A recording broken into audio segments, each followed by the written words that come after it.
नमस्कार दोस्तों, मैं हरीश चौहान अपने सामाजिक कहानियाँ चैनल में आपका हार्दिक स्वागत करता हूं। और आज भाई साहब मैं आप लोगों को सुनाने जा रहा हूं नदिया के पार फिल्म का कुछ खास परिचय आप लोगों से करवाऊंगा। यह फिल्म कब बनी थी, कैसे बनी, हमको इससे कोई मतलब नहीं है। हमको मतलब है फिल्म की कहानी से और साफ सुथरी कहानी से। इतनी बढ़िया फिल्म, साफ सुथरी, इसको भोजपुरी तो नहीं कहा जा सकता, लेकिन भोजपुरी का कोई भी अनपढ़ गंवार आदमी भी इस फिल्म को देखकर पूरी तरह समझ सकता है और इसके बारीक तथ्यों को तक पहुंच सकता है कि यह कहानी क्या कहना चाहती है। तो हमको लगता है कि शायद ही कोई ऐसा व्यक्ति होगा जो इस ज़माने में नदिया का पार फिल्म नहीं देखा होगा, लेकिन ऐसी बात भी नहीं है, बहुत लोगों से दूर भी रह सकती है यह फिल्म। तो आइए जानते हैं नदिया के पार फिल्म आखिर है क्या और इसके अंदर क्या खासियत थी कि यह फिल्म आज भी लोगों के बीच में उतनी ही लोकप्रिय है जितनी लोकप्रिय पहले हुआ करती थी। तो आइए जानते हैं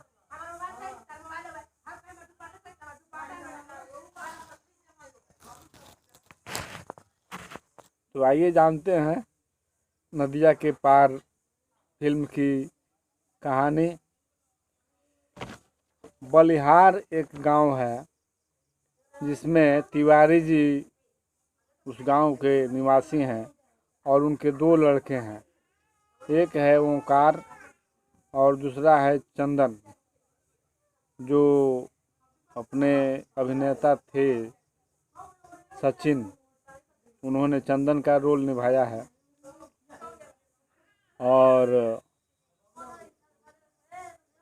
तबीयत एक दिन अचानक खराब हो जाती है तिवारी जी की, और चंदन को नदी के पार के उस गांव में जहां वैद्य जी रहते हैं, चंदन को जड़ी बूटी वाली दवा लाने के लिए भेजा जाता है। चंदन जाता है, दोनों भाई अभी कुंवारे हैं। चंदन जाता है और नदी पार करता है नाव से, और वहीं पर उसकी मुलाकात चौबेपुर के जो वैद्य जी हैं उनकी दो लड़कियां हैं। उसमें से छोटी लड़की का नाम गुंजा है, जो साधना सिंह ने बड़ी बखूबी से उस रोल को निभाया है। गुंजा का रोल उन्होंने निभाया है। वहीं पर मुलाकात होती है और थोड़ी बहुत छेड़ा छेड़ी होती है, हाँ, हंसी मजाक। और फिर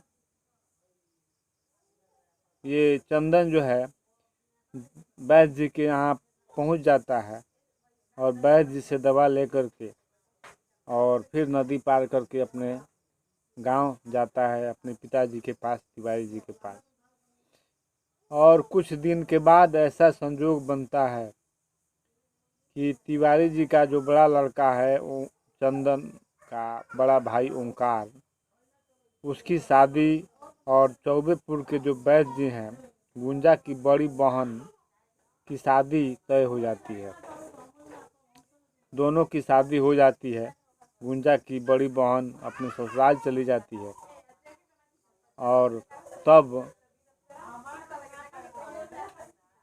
सभी लोग सुखपूर्वक हंसी खुशी रहने लगते हैं।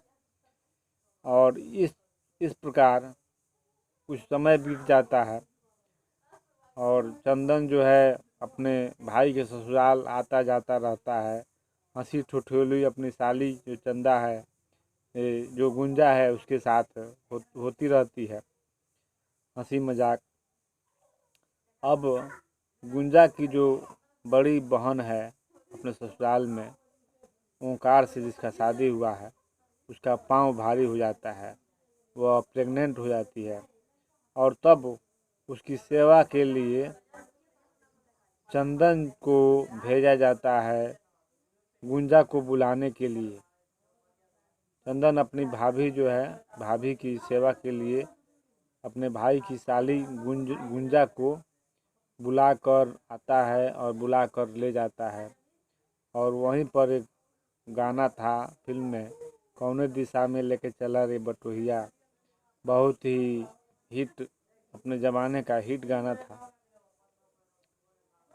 जाता है, गुंजा वहाँ रहती है और एक नन्हा मुन्हा प्यारा सा बच्चा पैदा होता है। फिर गुंजा अपने घर चली जाती है। फिर समय बीतता जाता है और एक दिन ऐसा समय आता है कि जो गुंजा की बड़ी बहन है और जो उसका लड़का है वह आग के पास जाता है। आग के पास जाता है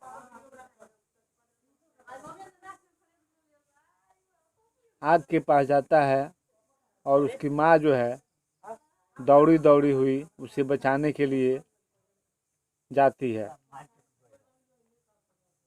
तब तक वह जीने से फिसल जाती है और उसके सिर में बहुत गंभीर चोट आ जाती है।